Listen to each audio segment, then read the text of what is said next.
Hello, and welcome to another battle report from Sandbar Wargaming. I'm Paul, and I was playing a game against Andy. We played a 35-point close quarters match.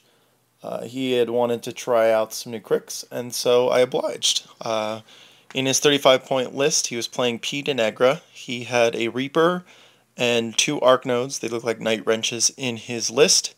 He had a full unit of Nis Hunters, a Warwitch Siren, the Wither Shadow Combine, and a Bloat Thrall.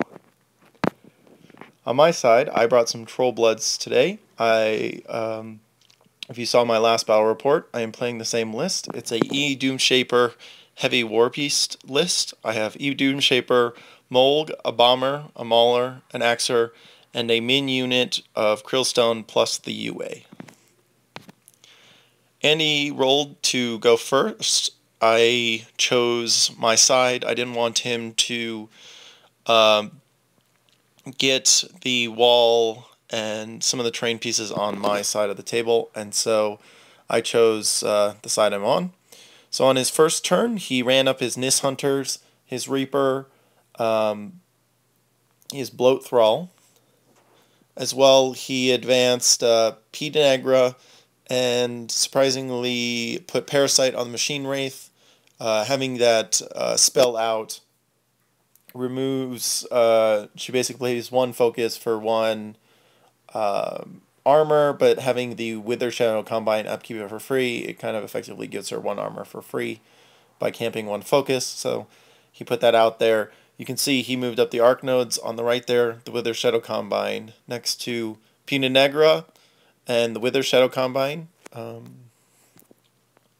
And you can see on the left there, he has the Reaper with the Arc Node right behind the Nis Hunters. So here's my first turn. It was pretty quick. I had the Bomber move up. I cast Refuge on him, and I was able to get 2 shots off, one miss completely, and the other one tagged one Nis Hunter, enabling me to Refuge over to the left. This opened up a gap for Mulg, kind of move up centrally. Beyond that, I had the Axer cast Rush on the Bomber to give him 2 extra inches of threat range. The Mauler moved up, and the Stone popped and advanced, so it covered everybody. On Andy's second turn, he chose to run his Arc Node up, and as you can see, he was able to get range on all of the beasts. He rolled for Crippling Grasp against Mulg and hit with Mulg's defense 11, but luckily I got lucky and his roll for Parasite on the Bomber actually missed. So that was at least something good against my Heavy War Beast list on my side. You can see the Nis Hunters advanced up and spread out. Definitely a good idea against the Bomber. And that was the end of his turn. Everything else kind of advanced behind him. I don't have a picture of it, but just a steady advance on his part with the Nis leading up.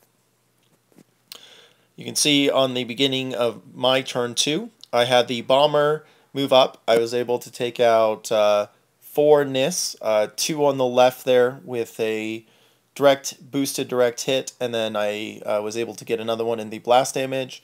The second one actually deviated, hit 4 models, and or 3 models, and I was able to kill only 2 of them with the damage roll.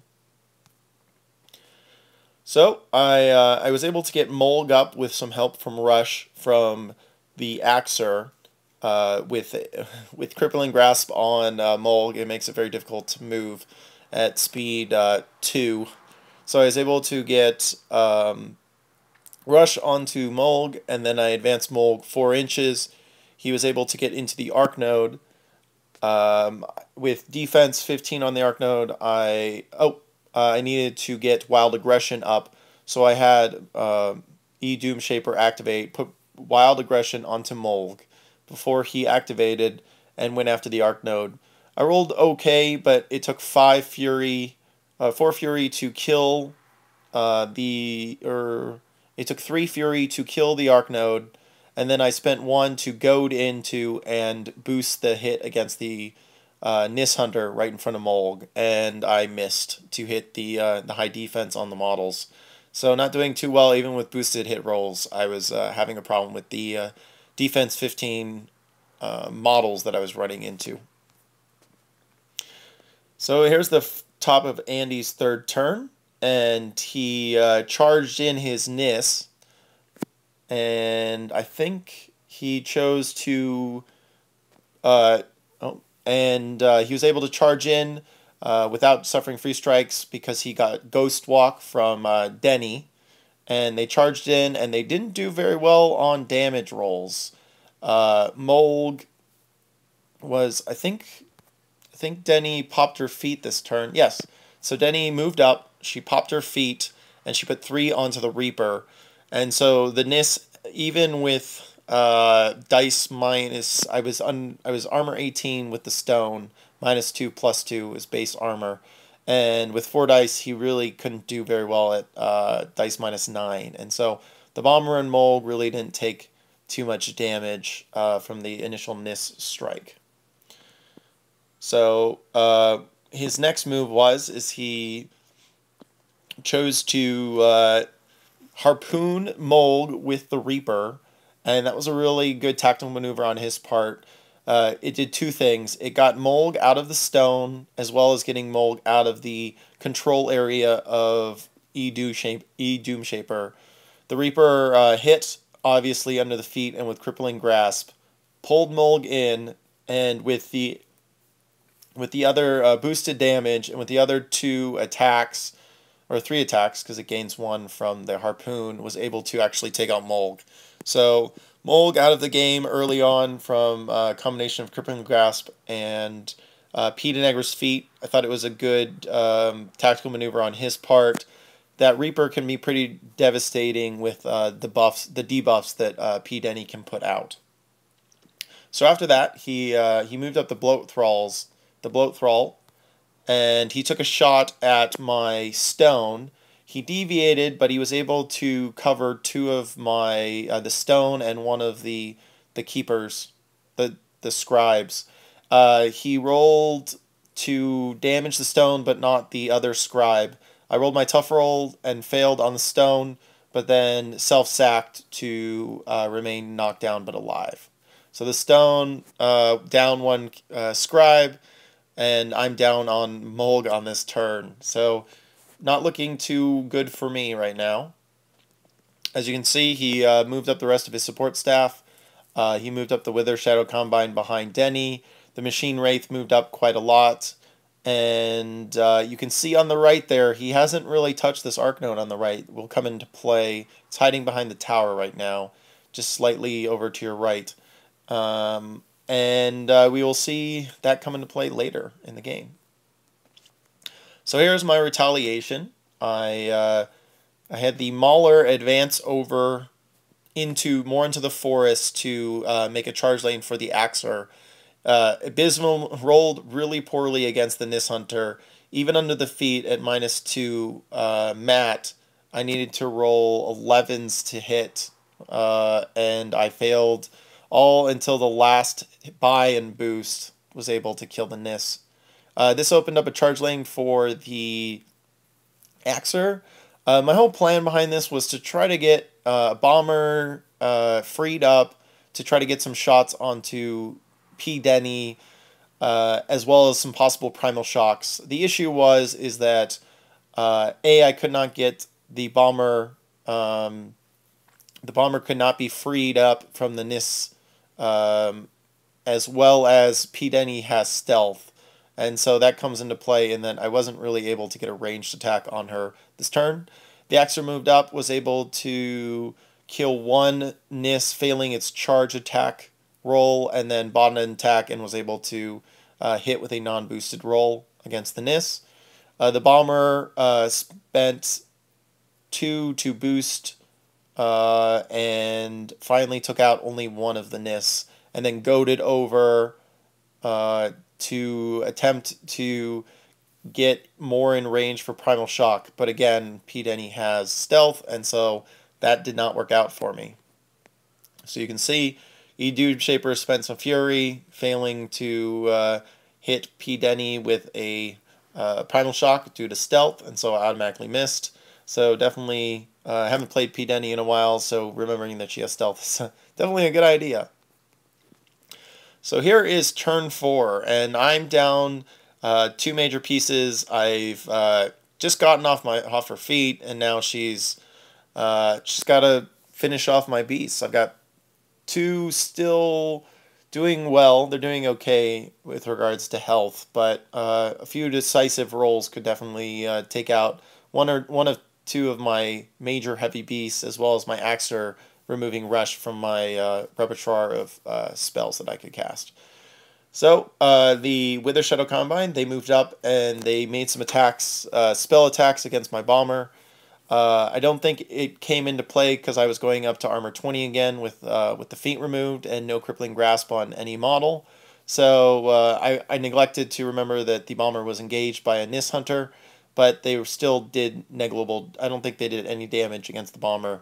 Put Puppet Springs onto the Reaper, and let's see. I think in this turn, I think the Bloat Thrall made another shot against the Krillstone. The big decisive thing was he advanced up the Reaper, and he wanted to be able to get the Axer out of the game. So he rolled to hit Harpoon, a shot against the Axer, hit, pulled in the Axer, and was able to do okay amount of damage, but nothing to really take the Axer out of the game. So the Axer got pulled in by the Reaper, and that was it for his turn. You can see that I did not get a picture of it in the last turn, but you can see up on the right, this is the end of my next turn 4. But you can see that he advanced an Arc Node over and got Crippling Grasp on the Mauler from his last turn. But on my turn, I had the Mauler under eDoomshaper's feet advance over and kill the Bloat Thrall and his Arc Node. I had the Axer advance over because the Reaper has reach. Threshered, I boosted to hit against the Warwitch Siren, and I was able to take out one of the other Wither Shadow Combine. The Bomber was able to take out one of the Nis Hunter, and I had my Stone Scribes attack in a backstrike Nis Hunter who had attacked the Bomber the last turn. Moved up my Stone to hopefully cover all of the War Beasts with the +2 Animus, +2 armor, and no continuous effects. Definitely a good choice against pDenny. Let's see. So I think that was it for my turn 4.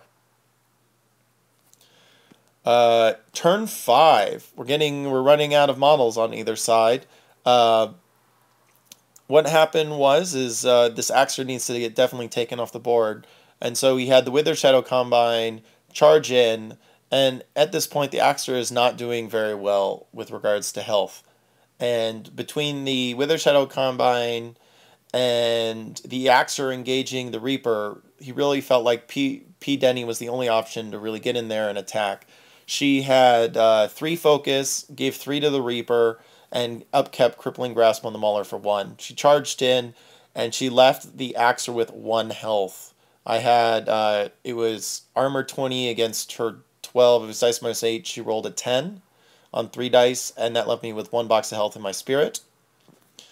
He then felt like he needed to get he was going to try to harpoon either the Mauler or the Axe or the Bomber into into engagement and then start attacking them. He needed to take out one of those. He fared the free strike from the Axer, doing a lot of damage. I only had 1 dice on hit and 2 dice on damage roll with the free strike because my mind and body were out. And I rolled a 6 to hit, and then I rolled an 11 on damage, I think. And dice -3, I was able to roll 1 column and took out his harpoon. He was engaged, so I think he wanted to get that free strike. He wanted to get out of my engagement to try to do the harpoon, but that would have still left him engaging me, so he wouldn't be able to make ranged attacks. So it was a little. I think he was just trying to really take out my beast, and I don't think he was thinking about that as much as he could have. So leaving the Axer still with 1 health, he was. I think he was instead he chose to take out the Axer with the Reaper, and that left the Bomber and the Mauler with crippling grasp. But I lost my Axer, so that was the last thing he did for his 5th turn. So this is the end of my 5th turn, and this is actually the end of the game.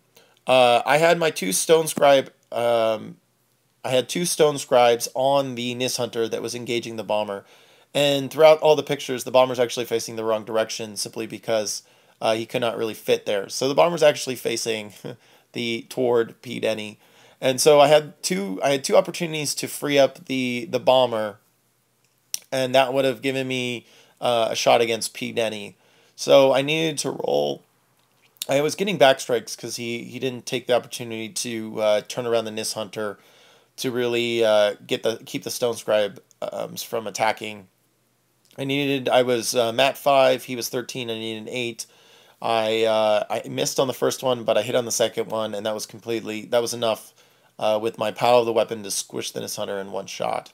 This left the Bomber open. I forfeited my movement to aim against pDenny. I was well within the 5 inches, so stealth did not come into play. I boosted to hit against her defense 16. I was rat 7 now, so I rolled a hit and I hit. I boosted damage and I left her with all but 3 damage. I bought and boosted to hit. I failed to hit, but I only deviated 2 inches. That was enough to catch her and dice minus 6 on damage. I rolled enough just to kill her. I think I rolled a 9. So that was the decisive roll, and I killed pDenny. So that won me the game, and it was an awesome match between me and Andy. He was giving pDenny a try. He's trying to branch out within Cryx. I thought it was a really great list. It's definitely a lot different than you would normally expect, but at a small level, the Nis Hunter, I think they did really well against my heavy war beasts, forcing me to commit time and fury to kill them. I was ending up using like 10 to 13 fury a game out on the field.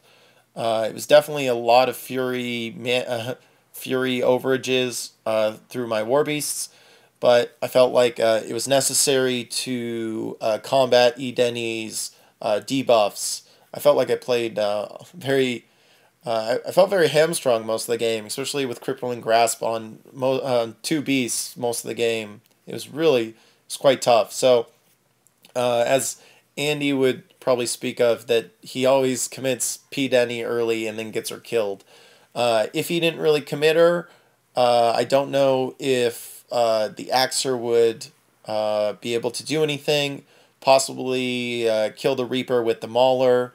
The Bomber would now be freed up, and he would have been left with only a few pieces to really retaliate. Without the Reaper being a key player, I think it would have left pDenny really without a lot of output. I had already killed her arc nodes, and she only had a few pieces left. So it really came down to taking out one of the war beasts and getting a peace trade. So it was kind of tough with pDenny to do peace trading. You're spending a lot of points on arc nodes and some support staff with the Warward Siren and the Wither Shadow Combine. So I think it's a toss up for pDenny list. Overall, I'm really happy with the eDoomshaper list. I felt very underhanded when it came to this game. 3 heavy war beasts, very easily susceptible to debuffing spells, as well as pDenny's the Withering feat. It's really difficult. I felt like my beasts didn't really hit as well as they should have, and pDenny forced me to not use the strength buff from the stone and keeping continuous effects up. So I didn't want to become susceptible to continuous effects. So overall, it was a great game, and thank you for watching.